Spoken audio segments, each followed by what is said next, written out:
Morning, my name is Ron, and today I'm going to talk about how to increase your mandate count, open or sold. But before we go down that road, let me explain where I come from.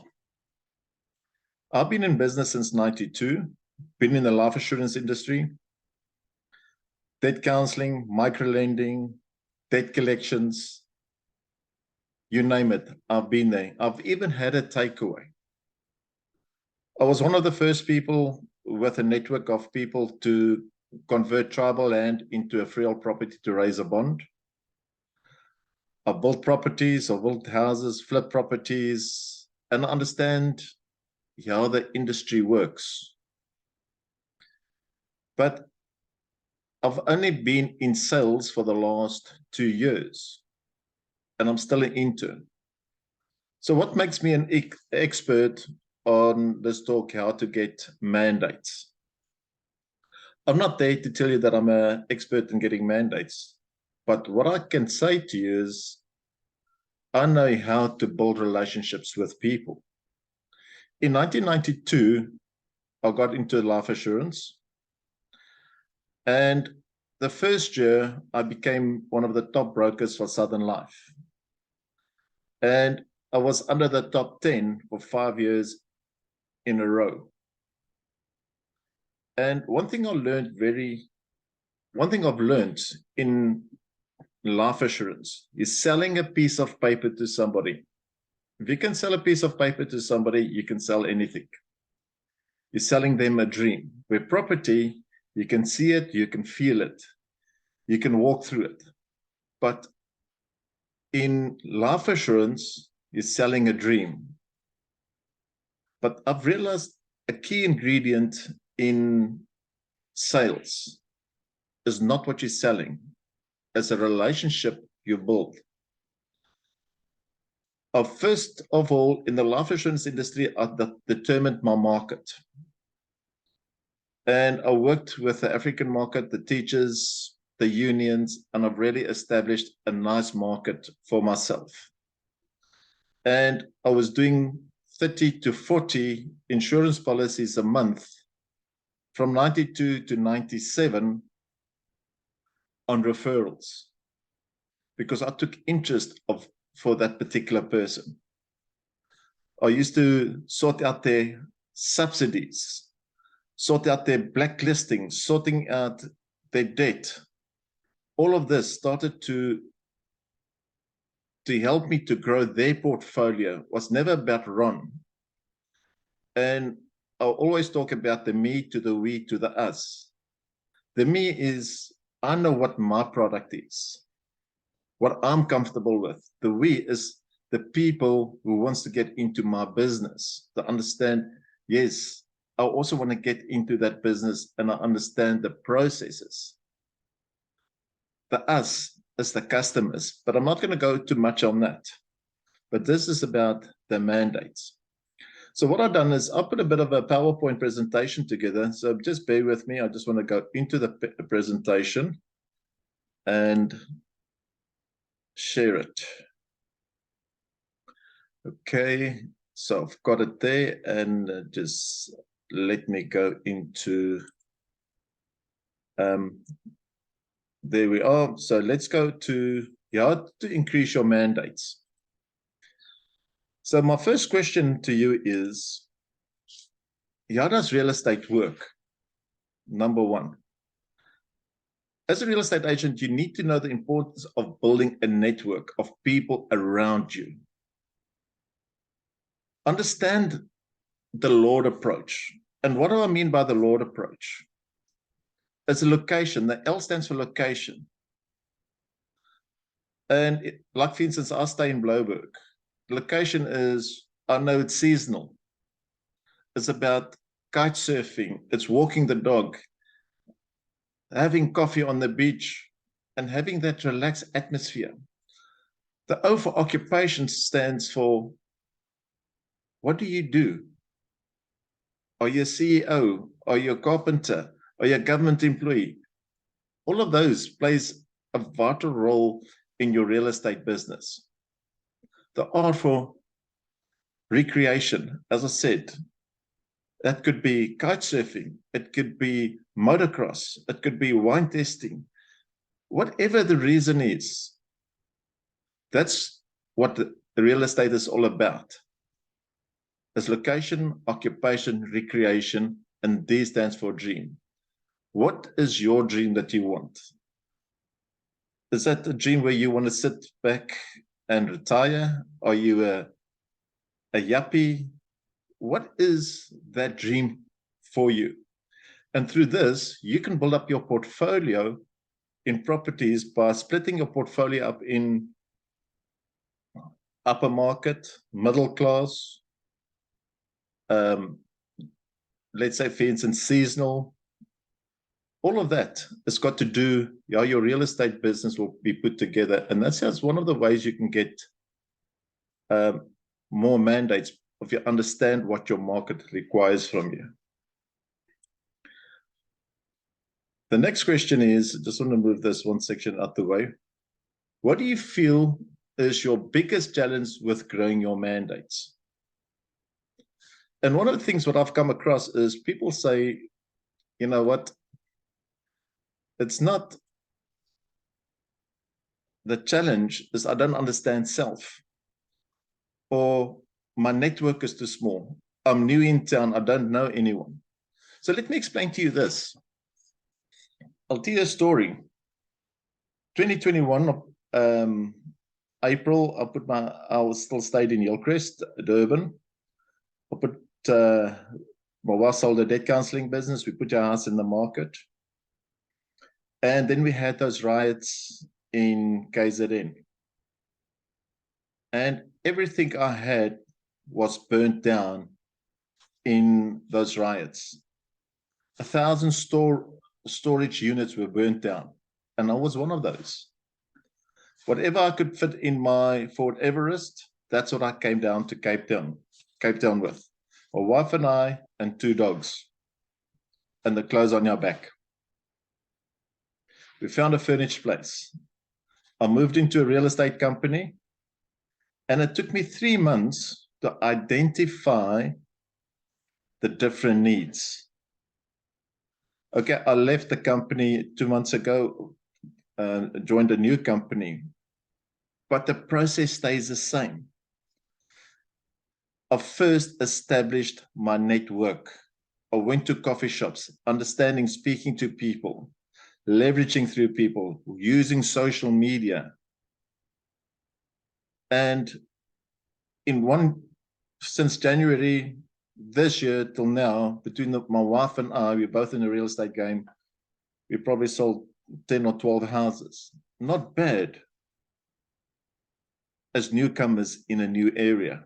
It's got to do with understanding self. A lot of us are introverts. We're too scared of rejections.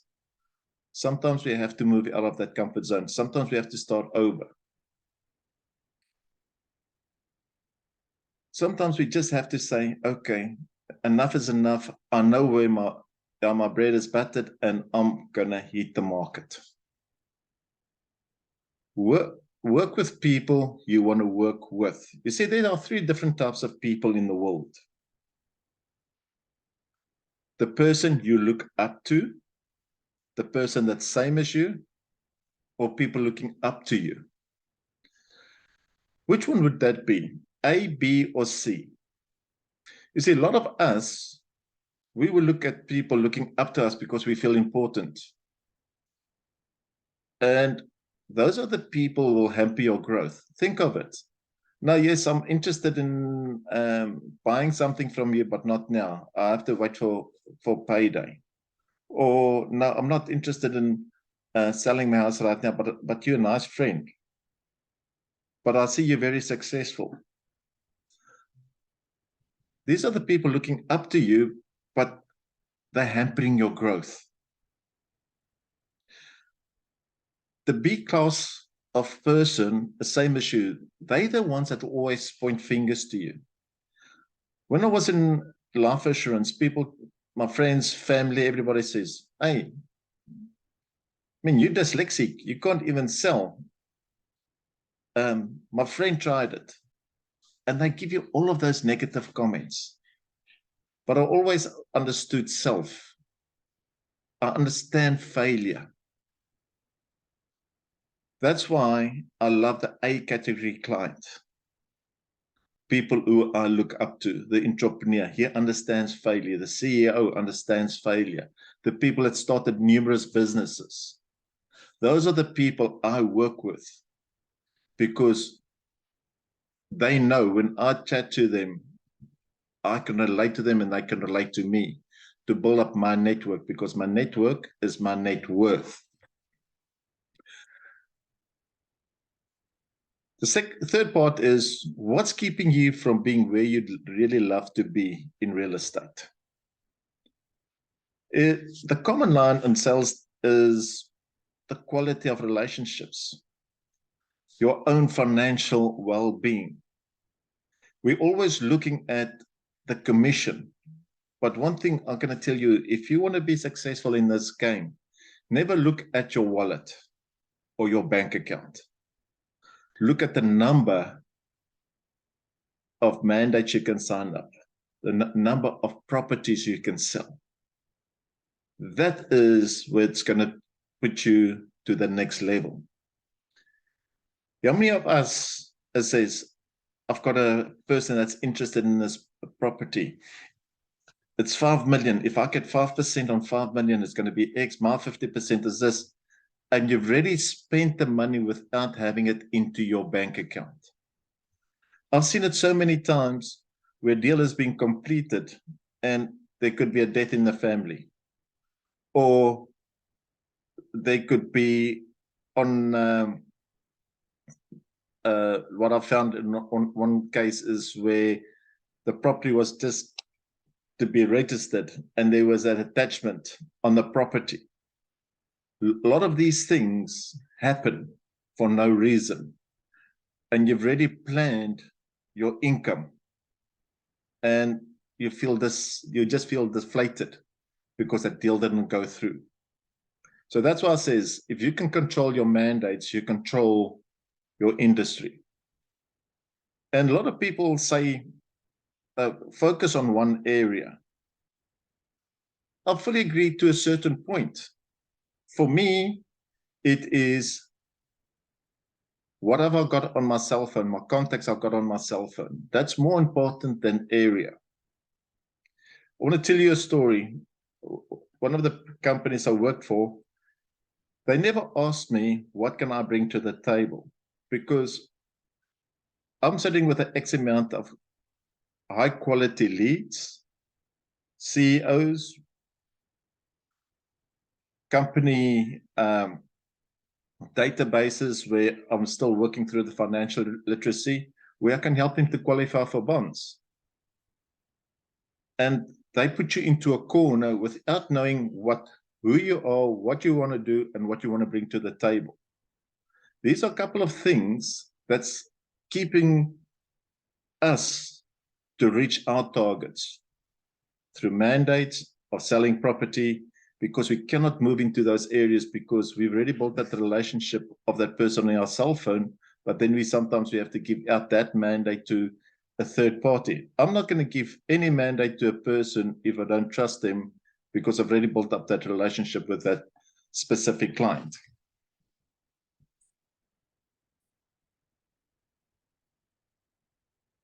Where would you love to be in your real estate business?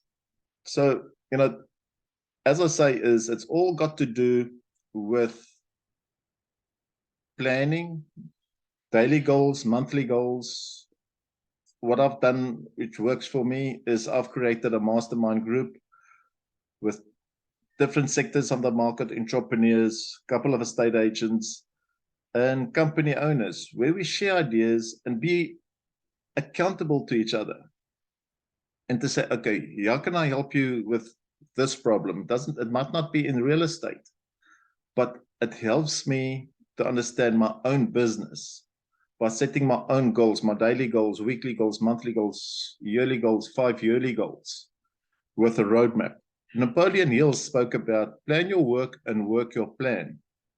With that comes whatever the mind can conceive, it can achieve. But in the real estate business, it takes about 3 years to establish a good, solid database. And I'm going to show you some bit of stats which I've worked on locally, nationally, and some internationally, and it works out more or less the same in my stats, which I'll show you why other people are more successful than others. How much money would you like to earn per month? As I said, it's all got to do with your target. How much do you want to earn? How do you want to control your stock? And sometimes it's got to do with leverage. I call it leverage. Work with the people you want to work with, and they will help you to grow your monthly income. So if your monthly income is R1 million a year, R2 million a year, work with the people which is like-minded, with the same goal set, and make it work for you. So how do you become successful in the real estate business? COVID taught me how to work with social media. COVID taught me how to speak to people on the phone. It's all got to do with relationship building. It may or may not be for you, this business, because I'll ask you this question. If you had all the money in the world, what job would you start that does not feel like a job? Think about that one. And most people say is, I would like to help others. Other people say is, go on retirement. But people miss a point. I said job. If real estate is not for you, then you must think twice, because it's not an easy business. It's a tough business, but it's easy if you've got the passion to do it. So let's look at what are the obstacles of finding mandates. Number one is rejections. How many times will you get rejected? Rejections are good because you have to go back and analyze those rejections. A lot of people are selling commission. Now, I've got a problem with this one. A lot of the agents I've been speaking to is, I mean, we've got this company that's charging 2.5% commission. How can I compete? It's very easy to compete. Remember, in real estate, I don't sell property. I help sellers sell, and buyers, I help them to negotiate with the seller. Now, when it comes to the commission side of things, is like this person also, he says, I'm prepared to give you 3% commission if you sell my property. I closed my book and I said to him, well, I see you also in sales. I see you in insurance. Would you give me, if I invest 500,000 Rand with you as an investment, are you prepared to cut your commission? They said to me, no. I says, now why, as a professional, why must I cut my commission? You see, because we chase the commission instead of selling a service. You need to know what your self-worth is. I know what my self-worth is. The one which is a bit, which I was a bit harsh, is where I was sitting with a couple and the lady was pregnant, and the husband said to me, I'm prepared to give you at 4%. I says, would you take your wife to a gynae and negotiate the price of services to that gynecologist? He said, no. I said, no, why do you want to negotiate with me? I says, I know what my self-worth is. I know what my network is. I know my database I've got to bring the right buyers. People need to buy into you. You don't have to sell to them. I believe people buy from people. Don't try to sell yourself short on commission. A lot of agents will just go out there and put mandates without paperwork. Guys, please go read the new Property Practitioners Act. That's important. I'm not going to go down that road. But here's a big one. People don't know how to close. I've seen it so many times. A person sits on a phone. Hey, would you like to sell your house? Would you like to give me your mandate? Well, I'm not going to go in that too much, but I'm going to do some training on how to do closes. I've got nearly 20 years experience in call centers, where I help call centers agents how to sell something over the phone without selling a product. Most people don't know what to say. Sometimes there's no answer. And when you get certain databases, not always open to you, but you've already got that information for the specific house that goes on the market. But that agent in that area is not doing their work, and you get frustrated. That's why I say open areas don't work, or selected areas. Some sellers will shout at you. I had a good experience, and I'll tell you this one. It's been, I was phoning this person, and he was very annoyed because every agent was phoning him. And I said to him, listen, I know your house is on the market, but Joe, I'm not getting the price I want. I've got a 4-bedroom house and all the nitty-gritties that goes with it. And my wife runs a hairdressing salon in here, and why must I sell it for what the agents are offering to me? And I just turned around to him and says, well, sir, I understand that, but do you mind if I speak to your wife? All of a sudden, the anger changes. He says, why do you want to speak to my wife? I says, well, I'm from Durban. I'm looking for somebody to cut my hair because I like to speak to her. All of a sudden, the conversation changed, and I got to list his house because I moved the conversation to something fun. And sometimes we have to do that to get that mandate. And instead of trying to sell the product, rather be the lesser for him to tell you what we want. The biggest problem of most of us is the lack of training to speak to people. You have to put a mandate pack together. What's the reason, the area, all of this plays a vital role on mandates. Biggest problem is we go into real estate companies and we expect them to provide us with a telephone, telephones and phoning. How many times have you seen a call center number coming through as a true caller, and the number, you just block it because you know somebody's trying to sell you something, or it could be a debt collector or insurance salesman or whatever it is. If you want to be in this business, it's time to take money out of your pocket to make a better living. Buy 500 rands worth of airtime. And if you buy something, you know you have to use that money wisely to get that deal done. Look for a mentor. Might not be in your company. I mean, I'll sit with a couple of mentors. I'm sitting with people in Canada. I'm sitting with people in America. I chat to them on a regular basis. I'm sitting with my good friend, Dr. Barbara Johnson, where we sit with a Zoom call once a week on self-care, self-motivation, how we can grow self. Each mentorship or mentee or mentor I'm working with brings a different skill set into my practice. Scripts. Understand the cold market scripts, okay? The warm market, the positive responses, how to handle objections, live calls, and voice calls. But I've kept cold market calls on purpose because that's the first one I want to speak about, and I'm going to do certain training on the warm market and positive responses, objections, and live calls. So the cold market call is identify the person you're talking to. A lot of us, when we open a script, it says, hello. What does hello mean? So what I normally do is, hello, is that Pete? Yes, this is Pete. How are you, Pete? Have you got a minute? What, are you trying to sell my house? No, I'm not trying to sell your house. I'm just introducing myself.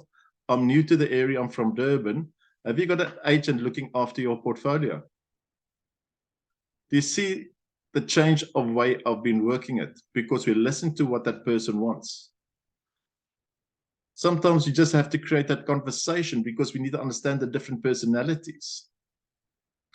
Sometimes we have to use the Lord approach, finding out about location, where he is, the occupation, recreation, their dreams. Understand their why. What is the reason they want to put their house on the market? All of this plays a vital role. And the greatest compliment you'll ever get, or the greatest answer you'll get, no, I'm not interested. Do you know what 99% of the people do, or 99% of the agents? They put down their phone. I do it totally different. When they say no, I says, okay, I fully agree with you, but would you mind if I can keep your contact and send you a monthly email or email just to tell you what's actually happening in the area? Because I like to look after your portfolio whenever you're thinking of selling. It might not be now, might be in a year's time, but if we can keep in contact with each other, would you like that? You'll probably have say, you can get a lot of people that's going to say no, and a lot of people are going to say yes. It's all depending how you're going to create that conversation. A no is also a yes, is how you're going to open that script. So let's go into more of a bit of a deep dive. 10 mandates in 30 days is, as Eric Worre said, success loves speed, and duplicate it for the next 30 days. If you're not going to go full throttle, you're going to run up out of runway. So if you're going to do your 10, 15 phone calls, 100 phone calls, duplicate that, get the right script, make things happen, and work through the processes correctly.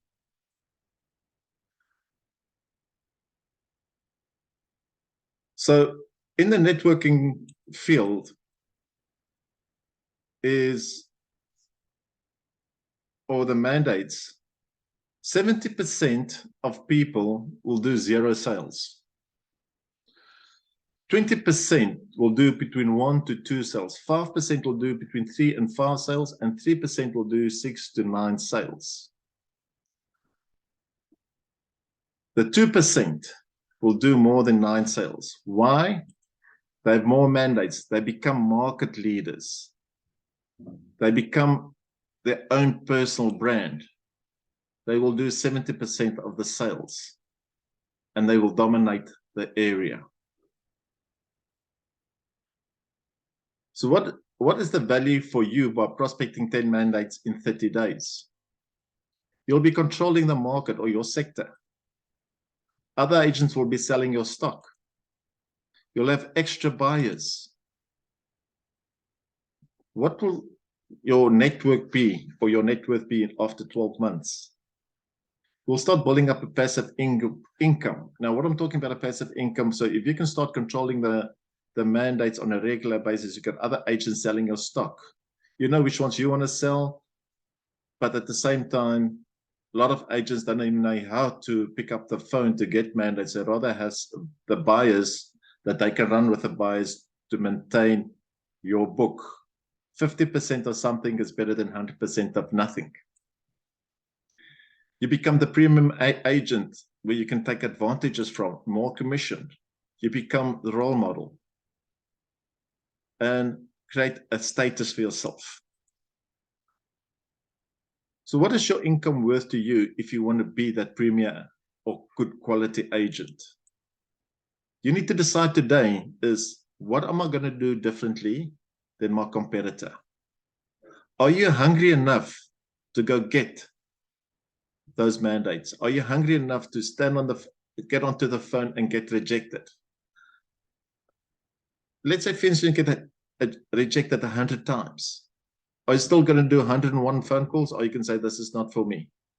You never know that 101 call could be 100 million rand property.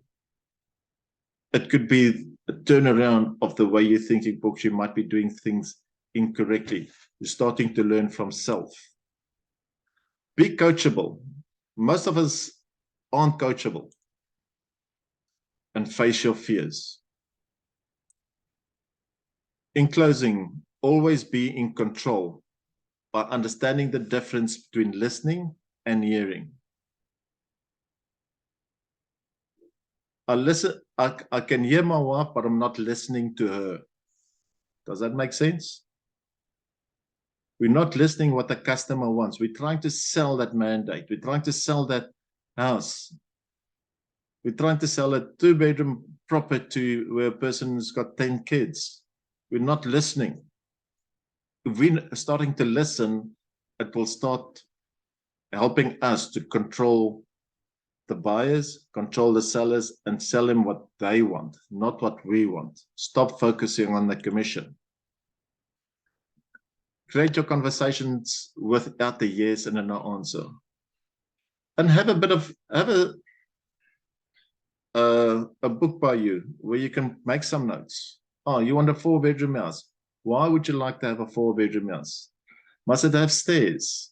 What is the reason? Start creating the conversation. Do you think blue is a nice color for you? No, I love gray. Start creating that conversation that you can start building a picture for yourself by listening to what they want.